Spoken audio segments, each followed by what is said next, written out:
Asia cup 2025లో భాగంగా India Pakistan జట్ల మధ్య జరిగిన మ్యాచ్లో పాకిస్తాన్ జట్టుకి మరోసారి భారత జట్టు చేతిలో అవమానం ఎదురైంది.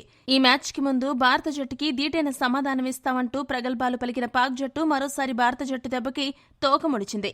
ఈ మ్యాచ్లో 6 వికెట్ల తేడాతో ఓడిపోయి ఫైనల్కి చేరే మార్గాన్ని సంక్లిష్టం చేసుకుంది. ఇదిలా ఉంటే ఆడలేక మద్దెల దరువు అన్నట్టుగా పాకిస్తాన్ ఆటగాళ్లు టీమిండియా బ్యాటర్ల హిట్టింగ్ దెబ్బని ఎదుర్కోలేక మన బ్యాటర్లపై నోరు పారేసుకునే ప్రయత్నాలు చేశారు. ఆ వివరాలు ఒకసారి చూసుకుంటే ఈ మ్యాచ్లో పాక్ బౌలర్లు షాహీన్ అఫ్రిది, హారిస్ రవూఫ్ ఇద్దరు టీమిండియా ఓపెనర్లైన గిల్, అభిషేక్ శర్మను రెచ్చగొట్టడానికి ప్రయత్నించి మొహం పగలగొట్టుకున్నారు. ఈ మ్యాచ్లో షాహీన్ అఫ్రిది వేసిన మొదటి బంతిని అభిషేక్ శర్మ భారీ సిక్సర్ బాదాడు. దీంతో షాహీన్ అఫ్రిది మొహం మాడిపోయింది. అభిషేక్ శర్మపై నోరు పారేసుకున్నాడు. అప్పుడు అభిషేక్ శర్మేమో ముందు పోయి బాల్ వేయరా బేవకూఫ్ అని అర్థం వచ్చేలా షాహీన్ అఫ్రిదీపై ఫైర్ అయ్యాడు. ఈ ఉదంతం మర్చిపోకముందే షాహీన్ అఫ్రిది వేసిన 3వ ఓవర్లో గిల్ 2 బౌండరీలు బాదాడు. దీంతో అఫ్రిదీకి మళ్లీ మంట పుట్టి నోరు పారేసుకున్నాడు.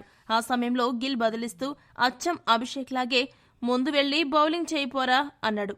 ఇక అభిషేక్ గిల్ జోడీని ఎలా అడ్డుకోవాలో తెలియక తికమక పడుతున్న పాకిస్తాన్ జట్టు వారి ఏకాగ్రతను దెబ్బతీయడానికి హరీష్ రవూఫ్ ని రంగంలోకి దించింది.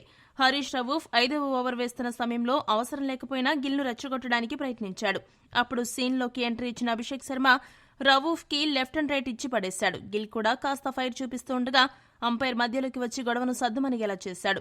అలా పాకిస్తాన్ ఆటగాళ్లు పాకీ చేష్టలతో మన ఆటగాళ్ల ఏకాగ్రతని దెబ్బతీయాలని చూసినా మనవాళ్లు వైల్డ్ ఫైర్లా రెచ్చిపోయి పాక్ బౌలర్ల బౌలింగ్ ను ఊచకొత కోసి పీడకలను మిగిల్చారు. ఈ వీడియో గనక మీకు నచ్చినట్టయితే లైక్, షేర్, కామెంట్ చేయండి. మరిన్ని స్పోర్ట్స్ అప్డేట్స్ కోసం మా ఛానల్ ను సబ్స్క్రైబ్ చేసుకోండి.